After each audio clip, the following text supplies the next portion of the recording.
L'aube se levait à peine sur les collines d'Oaxaca. Le ciel était encore teinté de bleu profond lorsque les premiers rayons du soleil commencèrent à glisser sur les crêtes, allumant d'or les sommets et révélant peu à peu la mer verte des champs de maïs. Ce matin-là, Don Gennaro, un vieux paysan à la peau burinée par des décennies de labeur, avançait lentement au milieu de sa milpa, son fidèle sombrero de paille sur la tête et son machette reposant sur l'épaule. Ses pas soulevaient un peu de poussière sur la terre sèche, et le silence du champ n'était rompu que par le froissement des feuilles de maïs dans la brise. Soudain, quelque chose attira son regard et le fit s'arrêter net. Là, dissimulé sous un amas d'herbe, se trouvait un étrange monticule. Gennaro fronça les sourcils et s'accroupit, repoussant doucement la végétation de la pointe de son pied. Son cœur battit plus fort lorsqu'il découvrit un nid, parfaitement tressé de rameaux et de fibres d'agave, comme façonné par des mains invisibles avec un soin méticuleux. À l'intérieur reposaient plusieurs œufs, mais pas de simples œufs, ils étaient beaucoup trop gros pour appartenir à une poule, trop brillants pour être ordinaires. Leur surface nacrée captait la lumière du soleil de manière presque surnaturelle, comme si chaque coquille contenait un éclat de lune. Le silence autour de lui devint presque oppressant. Pas un souffle de vent, pas un cri d'oiseau. C'était comme si tout le champ retenait son souffle avec lui. Gennaro posa sa machette contre la terre et, d'une main calleuse, effleura la surface d'un œuf. Un frisson le parcourut aussitôt. La coquille était chaude, incroyablement chaude, comme si une petite braise battait à l'intérieur. Pris de surprise, il retira la main, le souffle court, le regard fixé sur ces étranges trésors. Il attendit, immobile, écoutant les insectes bourdonner au loin et le chant isolé d'un coq provenant du village. Personne n'était là pour partager ce moment. Ce secret ne lui appartenait qu'à lui. Son premier réflexe fut de protéger cette découverte. Avec des gestes précautionneux, il recouvrit le nid de paille et de feuilles, comme pour le dissimuler au reste du monde. Quelque chose, dans ses entrailles, lui disait que cela devait rester caché. Puis un son sec retentit. Un craquement. Gennaro se figea. Les coquilles commençaient à se fissurer. Il sentit la sueur perler sur sa nuque.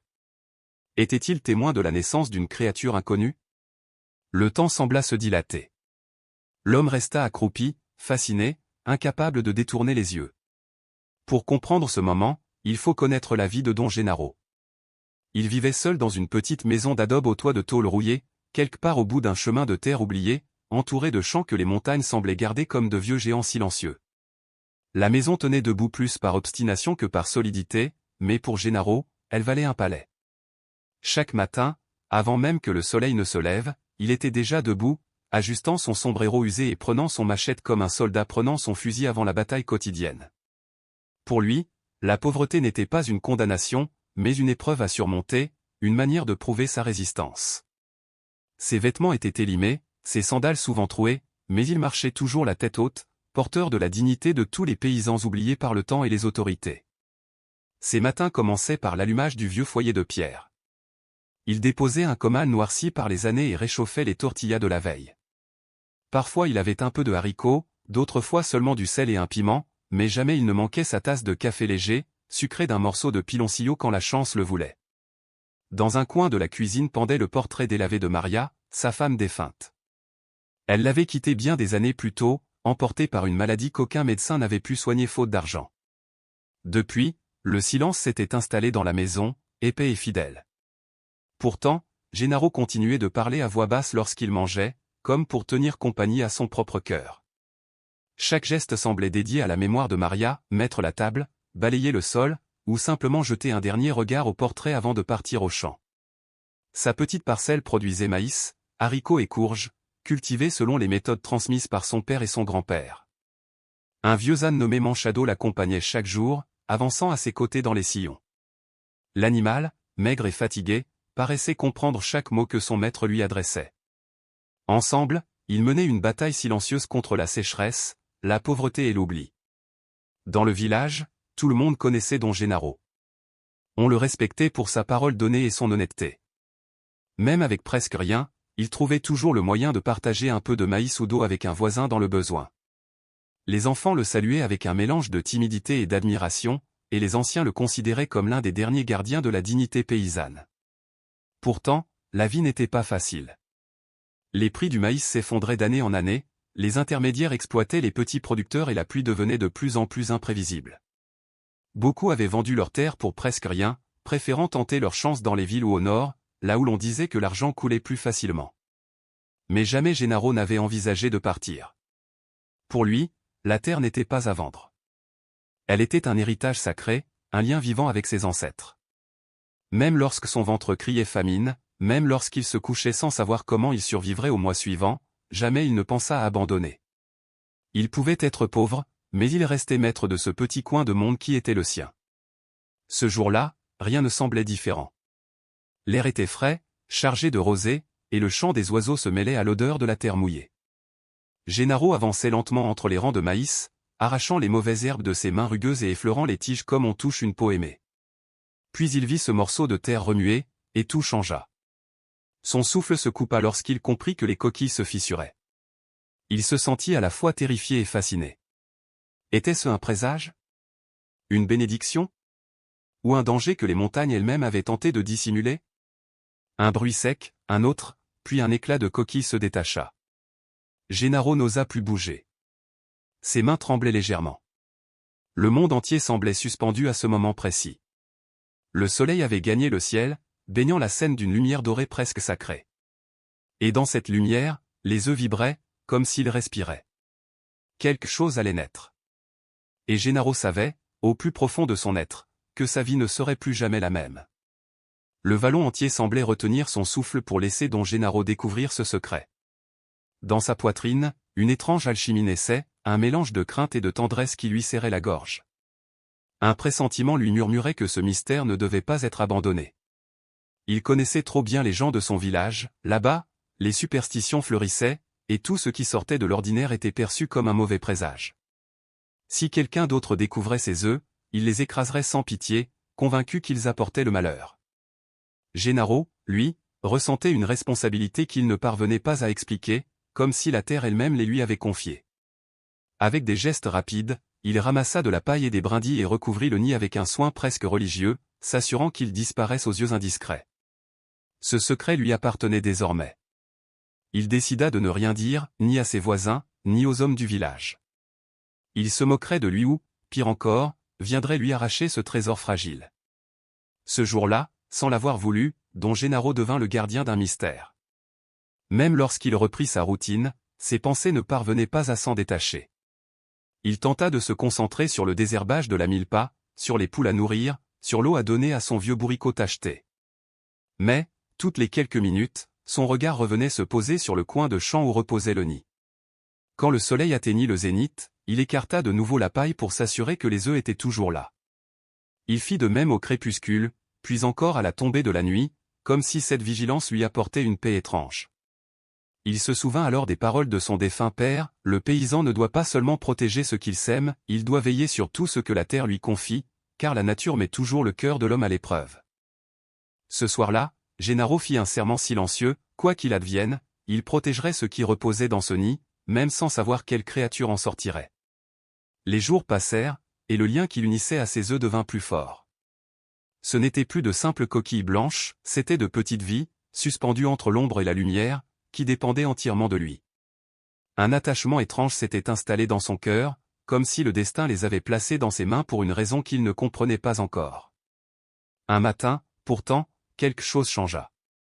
En s'approchant du nid, Gennaro aperçut un mouvement imperceptible, une vibration ténue qui agitait la paille.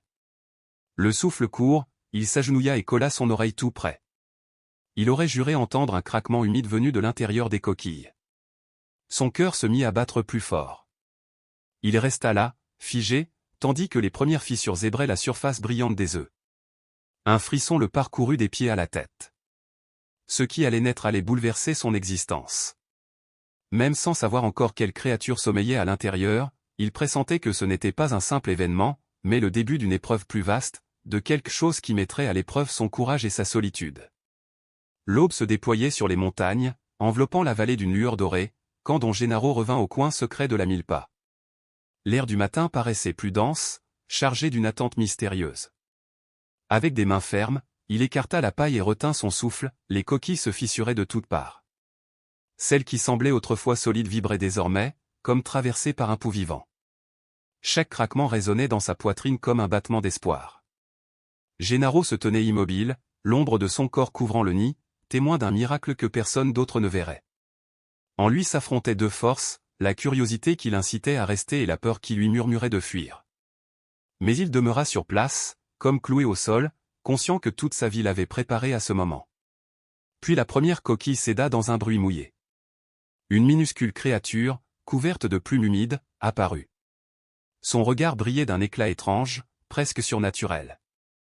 Sa peau semblait luire sous la lumière du jour, et son énergie paraissait trop grande pour son frêle corps.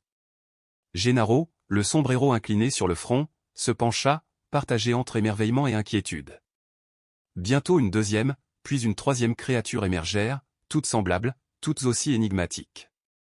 La respiration du paysan se fit haletante. Habitué à voir naître des poussins et des dindonneaux, il savait que ce qu'il avait devant les yeux ne ressemblait à rien de connu. Un dilemme déchirant l'assaillit, fallait-il courir au village, raconter ce qu'il avait vu, demander conseil? Sa raison le lui soufflait, mais son cœur, endurci par les années de solitude et de travail de la terre, lui intimait de se taire. Il revit l'image de son père lui répétant que l'homme de la campagne doit protéger ce que la terre lui confie, même s'il ne le comprend pas.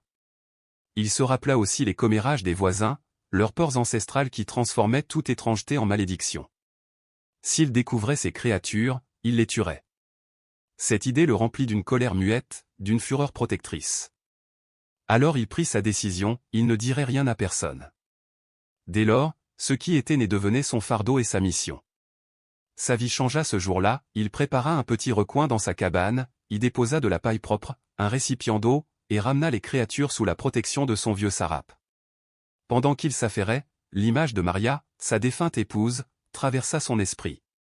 Il l'imagina souriant doucement, se penchant pour caresser les animaux et lui rappelant que toute vie mérite d'être protégée, même la plus étrange. Cette vision lui donna du courage. Il nourrit les nouveau-nés de grains ramollis, les observa patiemment et se laissa, pour la première fois depuis longtemps, envahir par une sensation de compagnie. À la nuit tombée, sous un ciel constellé d'étoiles, il retourna dans la milpa, s'agenouilla devant le nid désormais vide et resta là longtemps, à écouter le chant des grillons et le bruissement du vent parmi les maguets. Il savait qu'il avait pris une décision qui changerait son destin, mais il comprenait aussi que ce choix le menait sur un chemin incertain, semé de dangers. Son regard se tourna vers sa cabane où reposaient les créatures. Dans sa poitrine se mêlaient la peur et l'espérance. Il poussa un profond soupir, se redressa et murmura comme une prière. Ce qui doit venir viendra. Mais je ne les abandonnerai pas. Ce fut pour lui le pas le plus grand de son existence, choisir de protéger en silence ce que personne ne comprendrait. Les jours s'enchaînèrent et ce secret, au début léger comme une brise, se transforma en un poids qui pesait sur ses épaules. Les créatures grandissaient à vue d'œil, leur corps prenait une allure de plus en plus imposante et leur comportement éveillait en Gennaro des questions auxquelles il n'avait pas de réponse. Contrairement aux poussins qu'il avait toujours connus, elles semblaient dotées d'une intelligence farouche, d'une curiosité insatiable. Chaque matin, il les observait courir dans l'enclos improvisé, leurs yeux brillants suivant ses moindres gestes comme si elles le comprenaient. Leur plumage se transformait, révélant des couleurs iridescentes que jamais il n'avait vues dans les montagnes d'Oaxaca. Et plus elles grandissaient, plus Gennaro sentait que son choix de silence l'éloignait du reste du monde, mais le liait d'autant plus à ce secret qu'il portait seul. Les créatures que dont Gennaro avait trouvées n'étaient pas comme les autres animaux du village. Elles semblaient faites d'une énergie sauvage et débordante, comme si la terre elle-même leur avait insufflé une force secrète. Leurs yeux brillaient dans l'ombre comme deux braises vivantes, et leurs chants étranges résonnaient dans le silence des aubes, flottant au-dessus des champs comme un murmure venu d'un autre monde. Dans l'intimité de sa pauvre cabane de bois et de paille, dont Gennaro les nourrissait, les réchauffait, les observait avec un mélange de tendresse et d'angoisse. Elles étaient son secret, son fardeau et son trésor, qu'il protégeait comme s'il s'agissait d'enfants interdits. Mais le monde extérieur ne tarde jamais à flairer les mystères. Les voisins, habitués à la tranquillité monotone de la campagne, commencèrent à parler. Certains disaient entendre, la nuit, des sons étranges venant de son terrain, d'autres juraient avoir vu des lueurs danser dans l'obscurité, comme si quelqu'un allumait un feu interdit dans la montagne. Bientôt, les murmures se propagèrent comme un incendie dans un champ desséché, en quelques jours, tout le village ne parlait plus que de « quelque chose » qui se passait chez le vieux Gennaro. Au début, il essaya de feindre l'indifférence. Chaque matin, il sortait travailler à la milpa comme si de rien n'était, saluait les voisins d'un geste tranquille et s'efforçait de sourire. Mais derrière ce masque, son ventre se nouait. Il vivait dans une tension constante, craignant qu'un jour quelqu'un découvre son secret. Les regards qui se posaient sur lui semblaient peser plus lourd chaque jour. Il savait que la curiosité du village pouvait vite se transformer en jugement, et que la superstition pouvait devenir une arme dangereuse. À plusieurs reprises, des voisins vinrent lui rendre visite sans prévenir, l'air de rien, lui posant des questions faussement innocentes. Alors, Don Gennaro, que gardez-vous donc avec tant de soin? On vous voit bien occupé ces temps-ci. Chaque fois, il répondait avec des phrases vagues, mais la sueur froide lui coulait dans le dos. Il sentait son univers se resserrer, comme si les murs de sa cabane devenaient plus étroits, l'écrasant peu à peu. Un après-midi, en revenant du village avec un lourd sac de maïs sur l'épaule, il trouva deux hommes l'attendant à l'entrée de sa parcelle. Il les connaissait bien. L'un était Regino, le commissaire Égidal, un homme massif aux gros moustaches noires et à l'air toujours soupçonneux. L'autre, Crispin, son jeune assistant, était célèbre pour sa langue trop bien pendue et ses ragots qui circulaient plus vite que le vent. Buena tarde, Don Gennaro, lança Regino, mais son ton avait plus de tranchant que de chaleur. On nous dit qu'on entend des bruits bizarres la nuit, par ici. La gente est inquiète, et en tant qu'autorité, je dois savoir ce qui se passe. Un frisson glacial descendit le long du dos du vieux paysan. Il fit semblant d'être surpris et répondit en haussant les épaules. Je ne sais pas de quoi vous parlez, compadre. Ici, il n'y a que ma milpa et mon vieux bureau tacheté. Les deux hommes échangèrent un regard, méfiant, mais n'insistèrent pas ce jour-là. Pourtant, Gennaro comprit qu'ils avaient désormais un œil sur lui. Cette nuit-là, alors qu'il nourrissait les petites créatures dans le silence de la cabane, il sentit le poids de sa décision tomber sur ses épaules comme un joug. Son cœur était partagé. Il savait qu'il devait protéger ces êtres sans défense, mais le risque devenait chaque jour plus grand.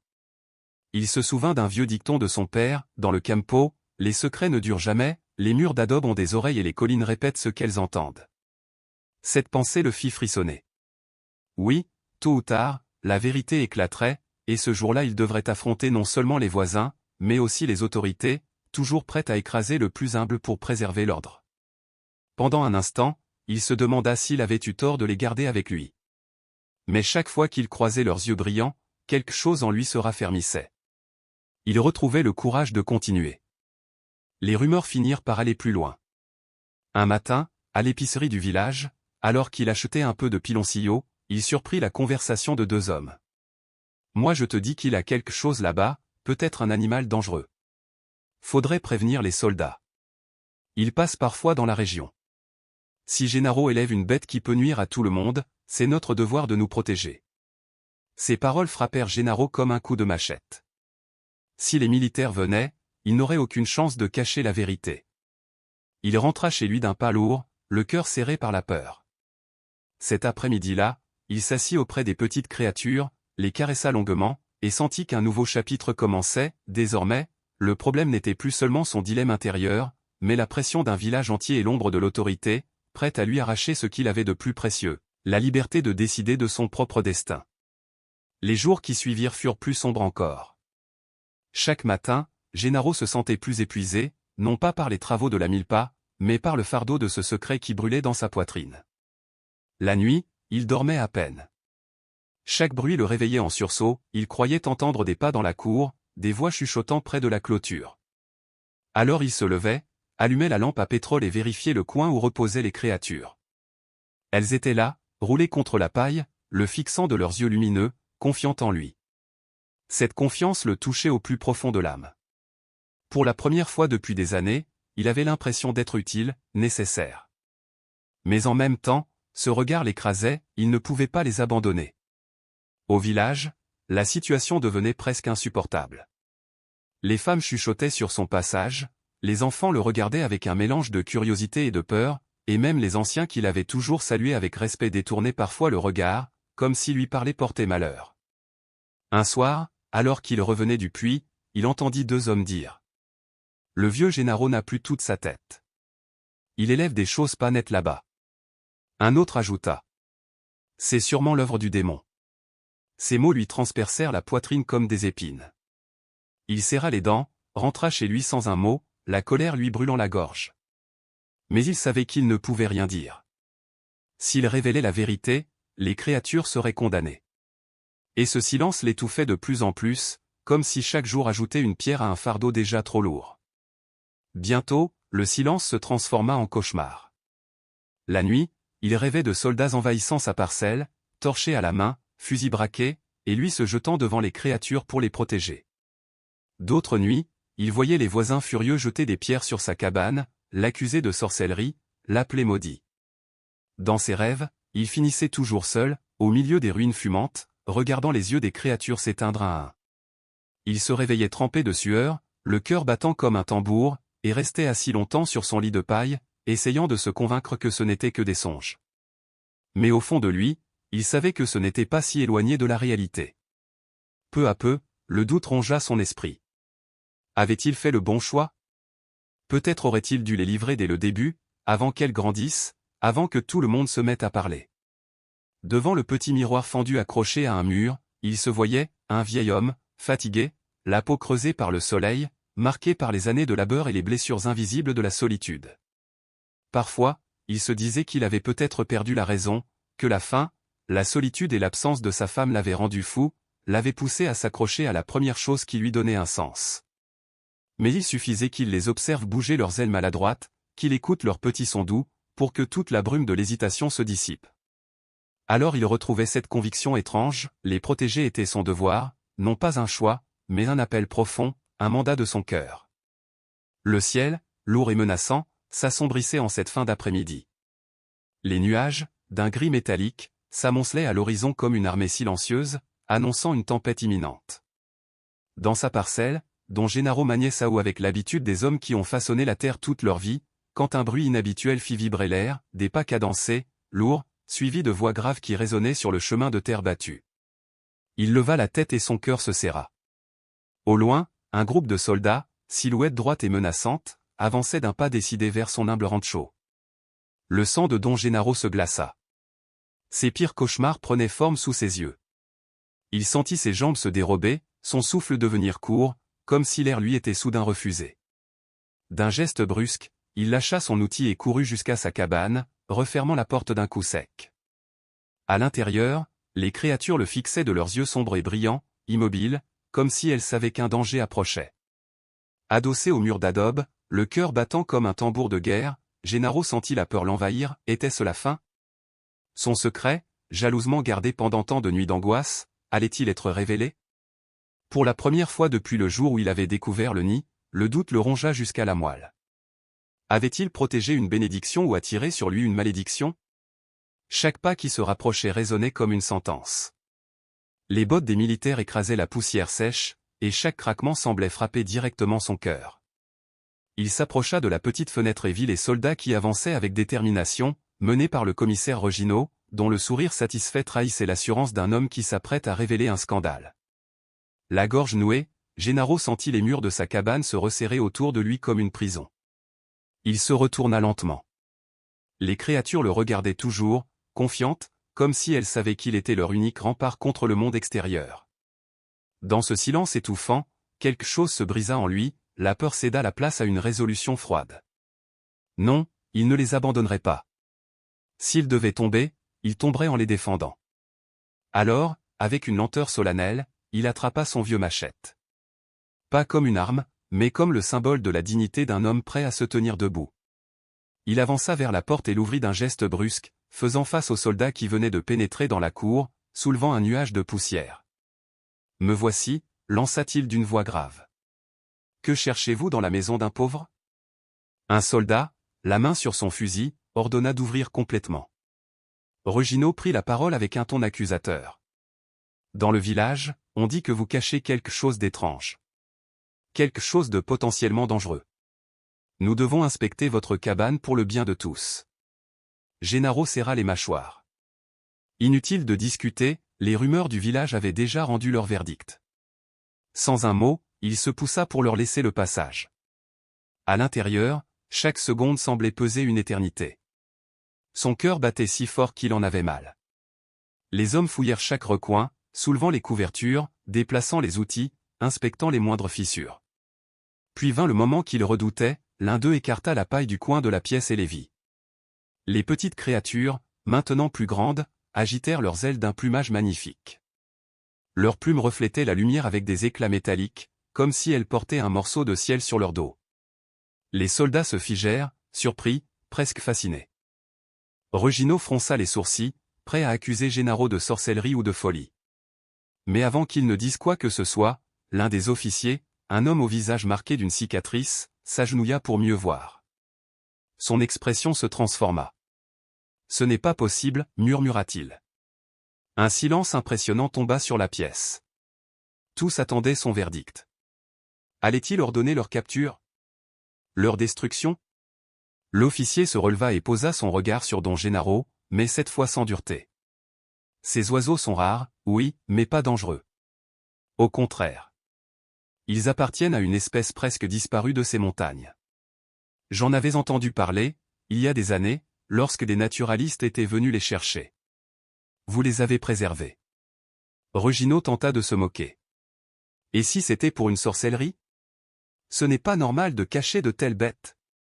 Mais l'officier le fit taire d'un geste autoritaire. Tais-toi, Regino. Si quelqu'un ici mérite le respect, c'est cet homme.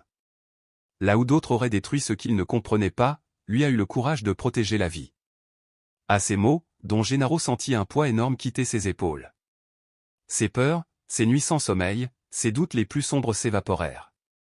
Il croisa le regard des soldats, certains semblaient même admiratifs. Puis il se tourna vers les créatures, qui le fixaient toujours avec la même confiance. Pour la première fois, il comprit, il n'était pas fou. Ce n'était pas une malédiction qu'il avait gardée, mais un trésor. Sa lutte silencieuse avait un sens qui dépassait sa propre existence. Les soldats restèrent longtemps à observer les oiseaux, comme s'ils étaient témoins d'un miracle de la nature. L'officier à la cicatrice s'approcha de Gennaro et déclara avec gravité. Campesino, vous avez fait ce qu'aucun riche, aucun puissant n'a été capable de faire, préserver ce qui semblait insignifiant, mais qui est en réalité inestimable. Grâce à vous, cette espèce peut de nouveau peupler les montagnes du Mexique. Ces mots résonnèrent dans l'âme de Gennaro comme une bénédiction. Pour la première fois depuis des années, il ne se sentait plus le vieil homme pauvre et oublié, mais un homme digne. Regino, humilié, tenta encore d'argumenter que tout cela représentait un danger. Le seul danger ici, répondit sèchement l'officier, ce sont les ragots et l'ignorance. Cet homme mérite notre soutien, pas notre méfiance. Les soldats acquiescèrent. On discuta même de la meilleure façon d'enregistrer la découverte. Quelqu'un proposa de prévenir l'université la plus proche afin que des biologistes puissent venir. Gennaro écoutait en silence, ému. Ce qu'il avait caché si longtemps devenait désormais une source de fierté.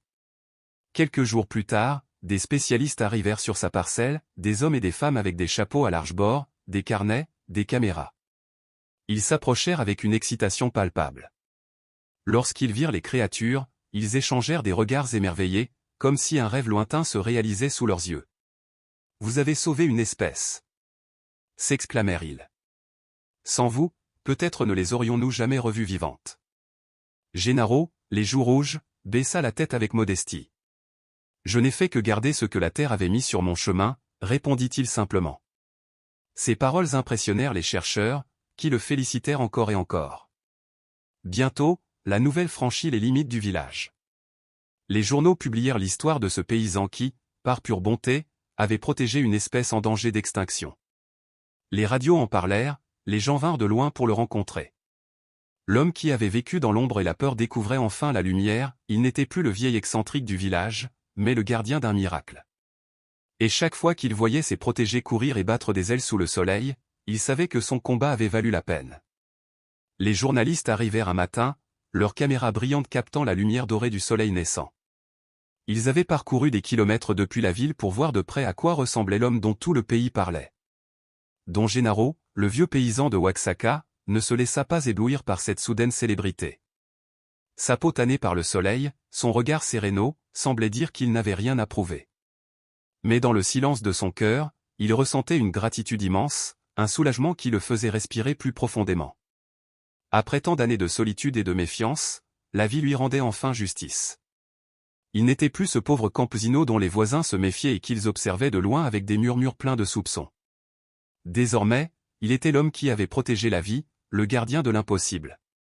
C'était une récompense que nulle richesse au monde n'aurait pu acheter. Le changement ne se limita pas aux éloges et aux articles de journaux. L'université, avec le soutien du gouvernement, lui proposa un accord qui changea son quotidien. Ils allaient l'aider à améliorer sa parcelle, à réparer sa humble chosa et à lui assurer un revenu stable, à condition qu'il continue à veiller sur les oiseaux qu'il avait sauvés. Pour la première fois depuis des décennies, son petit ranch cessa d'être un lieu de pénurie pour devenir un véritable refuge d'espérance. Chaque matin, lorsque l'aube s'étendait sur les montagnes et que le chant des oiseaux résonnait dans les arbres, Don Gennaro sentait son cœur s'emplir de paix. Il se souvenait des jours où il avait donné tout ce qu'il avait sans rien attendre en retour. Et pourtant, la vie lui avait rendu bien plus qu'il n'aurait jamais osé rêver. Les mois passèrent, et ce qui avait été un lieu isolé et oublié devint un point de rencontre pour des visiteurs venus de tout le pays. Des hommes et des femmes faisaient des heures de route pour contempler les oiseaux qu'il avait protégés avec tant de dévouement. Chacun d'eux repartait avec des paroles de reconnaissance et une émotion dans les yeux. Certains l'appelaient « le gardien de la vie », d'autres « l'homme qui sauva l'impossible ». Don Gennaro, malgré tout cet hommage, restait le même homme simple qu'il avait toujours été. Il continuait à se lever avant le soleil, à préparer son café râleau au piloncillo, à travailler la terre avec une patience ancestrale. La seule différence, c'est qu'il n'était plus seul. Le chant des oiseaux, puissant et joyeux, l'accompagnait à chaque pas, comme un hymne vivant qui lui rappelait que son sacrifice silencieux avait porté du fruit. Le village, qui autrefois l'avait montré du doigt et accusé de sorcellerie, avait changé. Les mêmes voisins qui murmuraient dans son dos venaient maintenant lui tendre la main et, parfois, même lui demander pardon. « Nous nous sommes trompés, Don Gennaro, nous n'avions pas compris », disait-il avec une sincérité qui lui touchait l'âme. Il répondait toujours par un sourire fatigué, sans rancune. Dans son cœur, il savait que la peur avait été leur véritable ennemi, plus que lui. De ces années de lutte, Don Gennaro avait tiré une leçon précieuse, l'ignorance est comme la mauvaise herbe qui pousse dans la mille-pas. Elle envahit vite, mais si l'on travaille avec patience et constance, on peut l'arracher et laisser la terre respirer à nouveau. Son exemple devint un enseignement pour toute la communauté. Les habitants commencèrent à mieux respecter leurs terres, à protéger les animaux et à regarder la nature avec un mélange nouveau de prudence et de révérence. Don Gennaro n'avait jamais cherché les honneurs ni la richesse. Ce qu'il chérissait le plus désormais, c'était la paix des matins, le murmure du vent dans les champs, la certitude d'avoir fait ce qui était juste et la présence rassurante de ces créatures qui volaient librement autour de sa maison. Le soir, il s'asseyait devant le petit feu de bois et parlait à voix basse, comme s'il s'adressait à sa défunte épouse Maria. « Tu vois, Vieja, je n'étais pas si seul, après tout, murmurait-il en regardant les ombres danser sur les murs d'adobe. Dans ces moments, il avait presque la certitude qu'elle l'écoutait, qu'elle souriait quelque part de fierté en voyant ce paysan pauvre et oublié devenir le symbole de la résistance du cœur humain. Un après-midi, alors qu'il apprenait à des enfants du village comment observer les oiseaux sans les effrayer, il comprit que son véritable héritage n'était pas seulement ces créatures sauvées, mais la leçon qu'elles avaient inscrite dans sa vie, la terre récompense toujours ceux qui agissent avec le cœur, même quand tout semble perdu. Protégez-la, dit-il aux enfants d'une voix ferme. La nature nous parle, mais il faut apprendre à l'écouter. Si nous en prenons soin, elle prendra soin de nous. Les enfants le regardèrent avec des yeux brillants, fascinés. À cet instant, il sut que ce qui avait commencé comme un secret né de la peur s'était transformé en une semence d'espérance pour toute une génération. Ainsi, l'homme qui n'était qu'un paysan pauvre devint une légende. Il avait choisi le chemin le plus difficile, protéger en silence ce que personne d'autre ne comprenait. Son choix lui avait coûté des nuits de solitude, des doutes déchirants et le mépris de tout un village. Mais il lui avait aussi ouvert la porte à une vérité que peu de gens découvrent, la véritable richesse se trouve dans la protection de la vie et dans la fidélité à la voix de son propre cœur. Jusqu'à son dernier jour, Don Gennaro demeura un homme humble. Mais son histoire résonnait dans tout le pays comme un chant d'espérance. Et tandis que le soleil se couchait derrière les collines, il souriait en silence, convaincu qu'il avait prouvé au monde que l'impossible peut devenir réalité lorsqu'un homme, aussi pauvre soit-il, choisit la bonté plutôt que la peur.